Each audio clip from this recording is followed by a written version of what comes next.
इस video lesson में हम एक्सेल में डेटा टेबल्स का उपयोग सीखेंगे। अगर हमें एक इन्वेस्टमेंट अपॉर्चुनिटी आती है जहां हम हर महीने जितना भी पैसा इन्वेस्ट करना चाहते हैं वह कर सकते हैं और यह इन्वेस्टमेंट हम जितने साल करना चाहते हैं वह भी कर सकते हैं।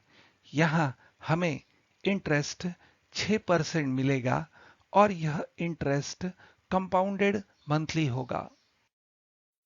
हम चाहते हैं कि इस इन्वेस्टमेंट अपॉर्चुनिटी में से हम 10 लाख रुपीस कमाएं और यह 10 लाख कमाने के लिए हम हर महीने 10,000 से लेकर 25,000 तक इन्वेस्टमेंट कर सकते हैं और हम यह इन्वेस्टमेंट 1 साल से लेकर 5 साल तक करना चाहते हैं।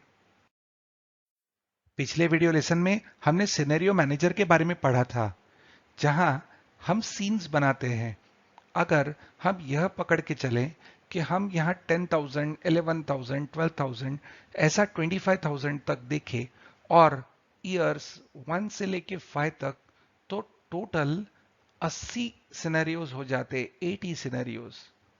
तो हम 80 सिनेरियोज नहीं बनाएंगे, उसके जगह पे हम यह डेटा टेबल बनाएंगे। तो सबसे पहले हम एक टेम्पररी डेटा बना लेते हैं।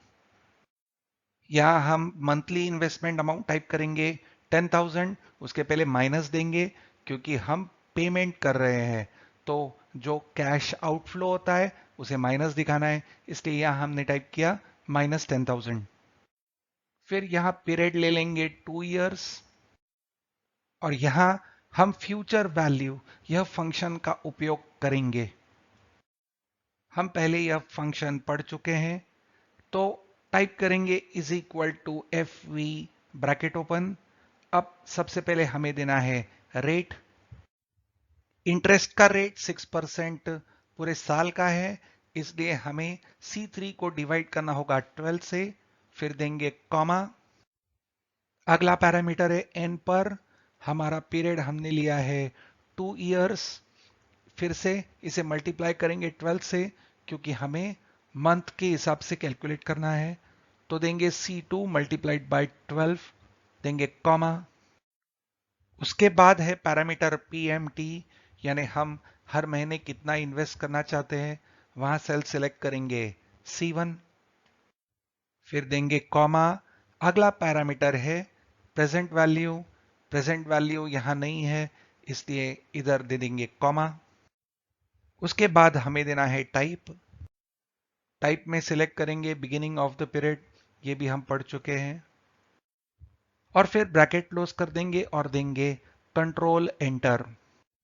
तो अगर हम हर महीने 10,000 इन्वेस्ट करेंगे 2 साल के लिए और इंटरेस्ट परसेंटेज 6% है, तो हमें मिलेंगे 2,55,591.15 पैसा।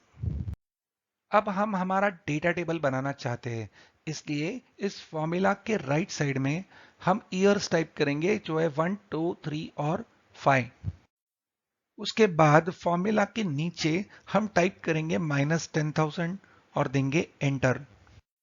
अब यहां नीचे के सेल्स में हम 1,000 रुपीज हर सेल में बढ़ाते जाएंगे, इसलिए फॉर्मूला देंगे is equal to C5 minus 1,000। तो C5 में -10,000 है, -10,000 माइनस 1,000 हो जाएगा -11,000, देंगे कंट्रोल एंटर। अब C6 सेल को ऑटोफिल करेंगे C20 तक। तो ऐसा करने से हमारी इन्वेस्टमेंट अमाउंट C5 से C20 तक अब हो गए हैं। अब हम डेटा टेबल का एरिया सेलेक्ट करेंगे। डेटा टेबल शुरू करेंगे हमारे फॉर्मूला से, यानी कि C4 से, और रोज और कॉलम्स जहां तक है यानी कि H20 तक यह एरिया हम सिलेक्ट कर लेंगे। अब यह डेटा टेबल बनाने के लिए हम क्लिक करेंगे डेटा टैब पे। अब जाएंगे व्हाट इफ एनालिसिस में और व्हाट इफ एनालिसिस में लेंगे डेटा टेबल। अब यहां यह डेटा टेबल का डायलॉग बॉक्स आ जाएगा। क्लिक करेंगे रो इनपुट सेल्स इस बॉक्स में। तो रो में हमारे ईयर्स है 1 2 3 4 5, इसलिए हम यहां सेल सिलेक्ट करेंगे C2।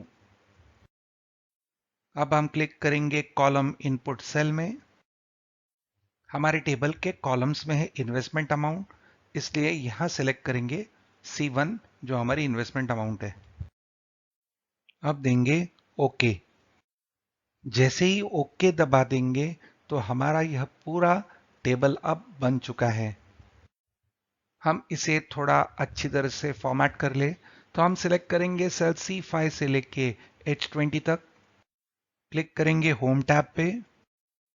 यहां नंबर फॉर्मेट में चूज करेंगे करेंसी। यहां अमाउंट्स दिखने में थोड़ी परेशानी हो रही है, इसलिए हम सेल्स हाईलाइट करेंगे जो 10 लाख के ऊपर है। तो सबसे पहले हम रेंज सिलेक्ट करेंगे D5 से H20 तक। अब स्टाइल्स में लेंगे कंडीशनल फॉर्मेटिंग, फिर हाईलाइट सेल रूल्स के अंदर लेंगे ग्रेटर देन। यहां ग्रेटर देन में टाइप करेंगे 10 लाख और फिर देंगे ओके। तो आप कंडीशनल फॉर्मेटिंग से 10 लाख के ऊपर के सारे फिगर्स हाईलाइट हो गए हैं। हम देख रहे हैं कि अगर 19,000 पर मंथ अगर इन्वेस्ट करेंगे 4 इयर्स के लिए तो हमें 10 लाख के ऊपर अमाउंट मिल सकता है। और उसी तरीके से अगर 15,000 हम इन्वेस्ट करेंगे 5 इयर्स के लिए तो हमें भी 10,51,783 यह अमाउंट मिलता है। तो अब एक अच्छी तरह से डिसीजन लिया जा सकता है कि हम कितना इन्वेस्ट कर सकते हैं। तो यह है उपयोग डेटा टेबल का। Thank you.